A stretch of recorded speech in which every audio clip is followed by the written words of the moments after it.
Hello everyone, this is Mr. Self-Motivated. So ayan ka-SM, nandito naman tayo sa video ko. So konting tips na naman tayo ngayon. So yung pag-uusapan natin ka-SM, may future ba talaga ako sa multi-level marketing or network marketing or known as networking. So sa totoo mga ka-SM, meron po talaga tayong future sa ganitong industry. Pero depende po ito kung gaano ka ka-seryoso, gaano ka ka-focus, at the same time, gaano ka ka-willingness. Ganun po yung way para magkaroon ka ng future. Parang process kasi dito sa multi-level marketing ka-SM, para kang nag-aaral na simula daycare, simula elementary, high school, college, bago mo makuha yung gusto mo. What if gusto mo talaga ng police, gusto mo na ng teacher, gusto mo ng doctor, engineer, attorney, etc.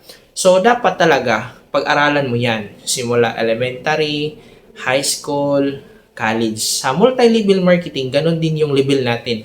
Kailangan mo talaga na magiging estudyante, dapat makinig ka talaga, tapos pag-aralan mo hanggang maabot mo yung mga naabot na nakikita natin sa mga ibang company or sa ganitong industry na meron talagang nakamit sa buhay nila. So, ang point ko dito ka-SM, pag sumali ka sa ganitong industry, first mong gawin is dapat yung papasukan mo na company is alam mo kung stable ba siya.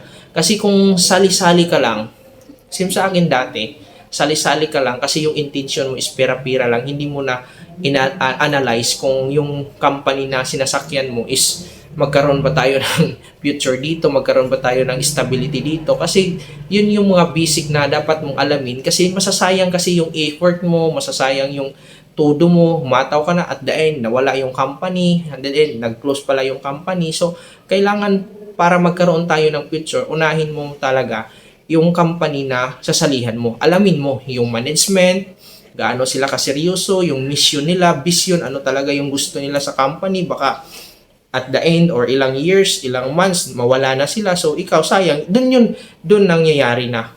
Yung iba, sinasabi nila, walang future. Pero kung marunong ka at nakinig ka sa akin na once sumali ka sa mga multi-level marketing, iunahin mo muna yung company, i-check mo para hindi masayang yung effort mo. Pangalawa, para may future tayo sa ganitong business or sa ganitong industry, dapat ikaw mismo sa sarili mo, ano yung tingin mo sa ganitong opportunity? Small ba or big? Kasi depende to. Kasi pag yung tingin mo sa ganitong opportunity is small, yung hataw mo or yung todo mo, small lang or parang wala lang, hindi mo talaga seryosohin kasi yung tingin mo small business. Pero kung yung tingin mo sa ganitong business is big or yung ganitong business malaki tong industry, yung todo mo, yung hataw mo, pang malaki talaga. Doon nagkaiba. Yung iba, bakit hindi kumita? Yung iba, kumita talaga. So, yun po yung mga dapat mong alamin mga ka-SM.